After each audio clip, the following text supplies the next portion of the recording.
Picture this. It's just past midnight.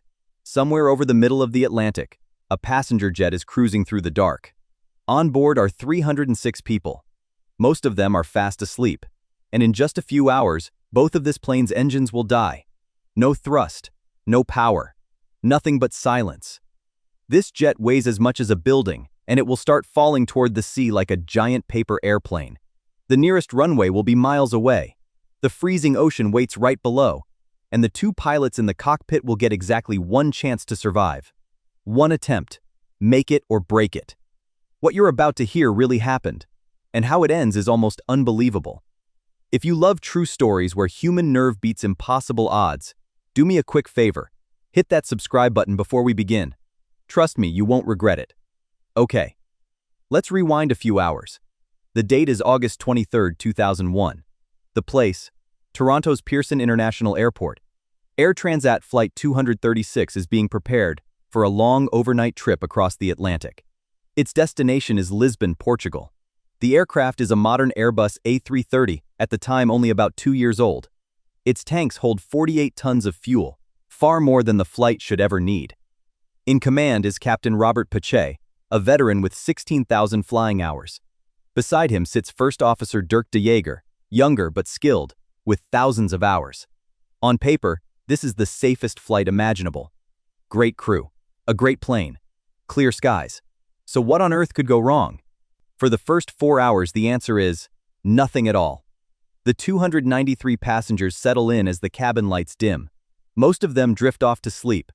The autopilot hums quietly along. The jet levels at 39,000 feet and cruises over open ocean. It is, by every measure, an ordinary, peaceful night. Then, at around 1 in the morning, a small alert appears on the display. It's a reading from the right engine number 2. The oil pressure is high, the temperature low, and the numbers make no sense. Piché and de Jager have never seen this warning in their careers. They pull out the flight manuals to look it up and find nothing. So they radio their maintenance team in Canada for answers. And here's the unsettling part. The ground experts are baffled too. Nobody can explain it. Their advice is simple. Just keep watching it. Probably a faulty sensor, they say. The plane is flying fine, so the pilots relax. No reason to panic just yet. But half an hour later, a new warning appears on the screen. And this one is not about oil. This one is about fuel. The two wings are no longer holding equal amounts of fuel. The right wing now has noticeably less than the left. Normally, that's an easy fix, and the captain isn't worried. He opens a crossfeed valve to move fuel from left to right. Within minutes, the two sides balance out again. Problem solved. Or so it seems. What the crew doesn't realize is chilling. There is no faulty sensor. There is a hole in the system. Fuel is leaking out of that right side into the ocean. By crossfeeding, they've begun pumping good fuel straight toward the leak. 10 minutes later, the alarm every pilot fears lights up. Low fuel. The captain checks the numbers again, and his stomach drops. Combining every drop from both wings, they can no longer reach Lisbon. Now it's serious. Out here in the middle of the Atlantic, your options are almost non-existent. Only one place is within reach. The Azores, a cluster of Portuguese islands far out at sea. There's a runway at Jager, on the island of Terceira. Piché contacts air traffic control and declares that he must divert. But he isn't even sure they'll make it. They might hit the water. To find the leak, he sends crew to look out at the wings. But it's pitch black outside, and they can't see a thing. The fuel gauges, though, are telling the real and terrifying story. The jet is now losing about a ton of fuel every few minutes. That is far faster than any engine could ever burn it. That's not fuel being used. That is fuel pouring out of a leak. And the math is brutal.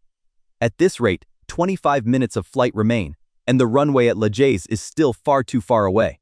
Ground control suggests descending to confirm the leak to 20,000 feet. But here, Captain Piché makes a bold and crucial decision. He refuses. His reasoning is cold and correct. If he descends and loses the engines, he will never be able to climb his way back up again. Every foot of altitude is now a lifeline he cannot waste. He would rather keep his height and glide if it comes to that. And just minutes later, that very decision is put to the test. The right engine, starved of fuel, sputters, flames out, and quits. The A330 is now flying on a single engine and begins descending. Then, fuel almost gone, the left engine flares and dies too. And just like that, everything goes completely silent. Both engines are dead. The cabin suddenly plunges into total darkness. Because on a jet, the engines power the electrical systems too. 306 people now sit in a silent, blacked-out aircraft, gliding over the black ocean in the dead of night. But this plane is not completely helpless just yet. A small emergency turbine automatically drops out from the belly of the jet. Spun by the rushing air, it generates a tiny amount of power, just enough to keep the most critical cockpit instruments alive. It is the bare minimum to survive, but it is something. Now here is the real problem facing Captain Piché. Gliding a fully loaded airliner with zero engine power is almost unheard of. It's something pilots practically never train for in real life. Everything now depends on the captain flying by feel and instinct. His hands are on the controls, managing every second of the descent. The jet is sinking around 2,000 feet every minute. The crew begins preparing the passengers for the nightmare scenario. A crash landing into the freezing Atlantic Ocean, and ditching a plane at night into cold water is deadly. Even if you survive the impact itself, the ocean can still kill you. Then, as the runway finally comes into view, a new problem appears. Captain Piché is too high, far too much altitude. 15 kilometers out, he's at 13,000 feet in the air. Normally at that distance, he should be around 3,000 feet. Too much height, too little distance, and no engines to fix it. Diving straight down would send his speed dangerously out of control. So he does something remarkable with a jet full of people.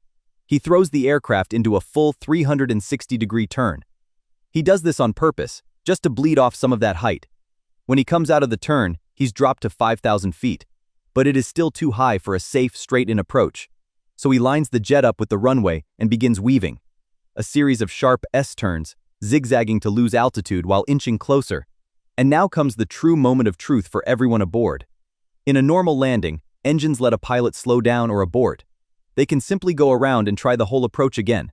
But Captain Piché has none of that. No thrust, no second chance. Just one approach, and it is truly make it or break it.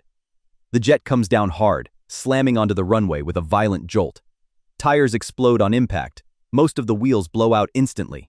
The aircraft skids down the runway, its brakes screaming in protest. A fire flares up in the overheated landing gear beneath them. And then, against all the odds, the plane finally comes to a stop, on the ground, in one piece, still holding together. Emergency crews rush in and quickly knock down the flames. And every one of the 306 people is alive. So what actually caused this terrifying near disaster in the first place? The investigation traced the entire problem back to the ground in Toronto. During maintenance, a part had been fitted to that right engine. But it was the wrong part, meant for a different configuration. The mismatch left too little clearance between the components. In flight, the vibration rubbed against a nearby fuel line until it burst. One small mistake on the ground nearly cost 300 lives. Air Transat Flight 236 went on to set a record that still stands today. The longest glide ever by a passenger jet with no engines. 75 miles through the dark, powered by nothing but airspeed and skill. Captain Piché and First Officer Jager were later honored for their airmanship. Many people called what they pulled off that night simply impossible. What started as a routine flight became proof of something powerful. When every machine fails, human judgment can still save the day. If this story gave you chills, please like this video right now, and subscribe, because I have more incredible true survival stories coming soon. Thank you so much for watching, and I'll see you in the next one.